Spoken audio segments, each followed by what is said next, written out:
Monkeys on the loose after a crash. We're not making this up. Police in rural Pennsylvania are asking residents to look out for monkeys on the loose.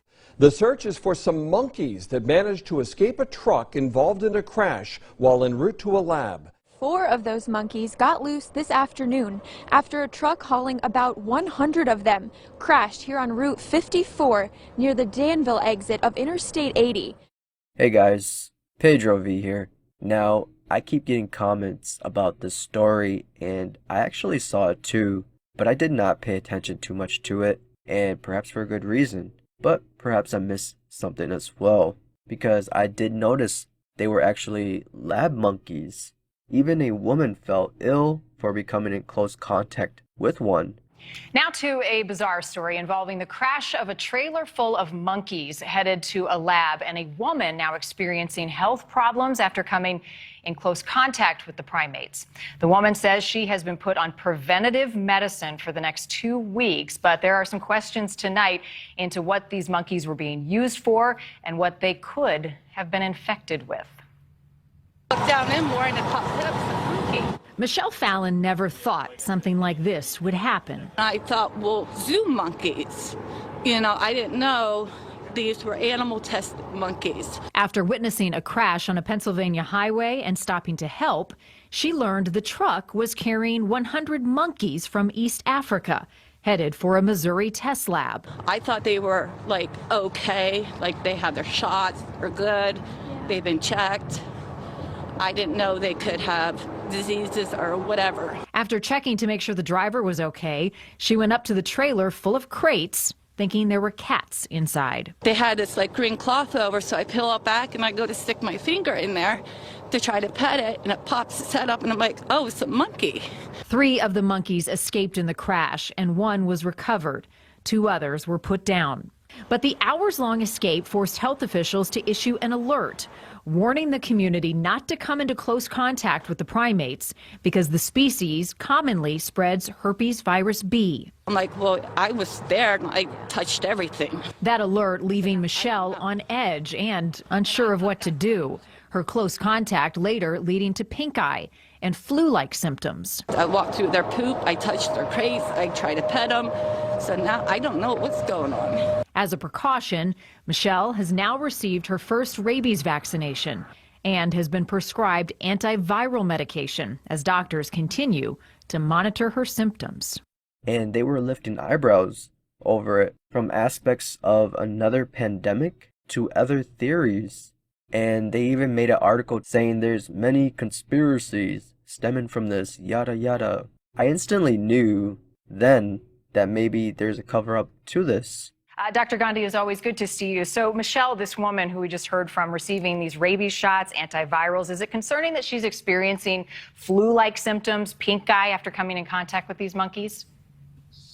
So it's true that macaques, which I think these monkeys, these primates were, can carry herpes B infection, which is in the herpes virus family.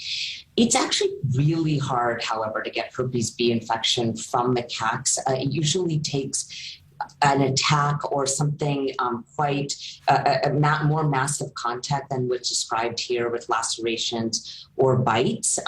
So hopefully there was no exposure, and the actually the symptoms of it aren't what was just described with pink eye. It really is. It absolutely can be very, very serious if humans contract it, but usually it's actually brain related, and there's paralysis, agitation, blurred vision, and an increase in sensitivity to stimuli. So I'm very hopeful that there was no exposure to herpes B. It is a serious, very serious herpes infection, and it does require acyclovir or valacyclovir. And then rabies usually takes post-exposure prophylaxis. If there's been exposure to wild animal, usually does take immunoglobulin injections and multiple days after the exposure. Now, this reminded me of a movie called 12 Monkeys, about this person named James, who is played by Bruce Willis. He is traveling back in time, imprisoned in the 2030s. He is recruited for a mission that will send him back to the 1990s. Once there, he's supposed to gather information about a plague that's about to exterminate the vast majority of the world's population. Do you think you're living in the future? I'm simply trying to gather information to help the people in the present trace the path of the virus. We're not in the present now. The army of the 12 monkeys, they're the ones that spread the virus. Monkeys. He's been living in a meticulously constructed fantasy world, and that world is starting to disintegrate. You haven't become addicted to that dying world? No, sir. He needs help. I think I'm crazy when people start dying next month. I don't belong here. You're here because of the system. I know some things that you don't know. Yes, my son. So I was thinking, is this subliminal for something more sinister here, or manifesting this into reality? Because we know there's a lot of things in movies that aren't just movies. A lot of times things are played out and put into movies because they didn't get the idea themselves. The idea stemmed from real events, either played or intended to. So we must be vigilant and aware of our surroundings.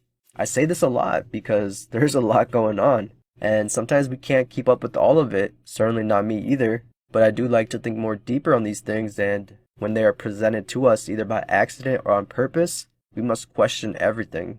And that's what I do. That's what we should all do. So I'm just going to speak out, and it's time to pick up the pace and keep fighting. We must. Sometimes I don't even want to stay humble anymore, but I must in order to keep being a voice for some, and with reason. There's many battles. We all have different roles, and this is part of the spiritual warfare. Anyways, I will wrap it up there, and you guys let me know what you think about this. With that being said, have faith, remain vigilant, and God bless you all.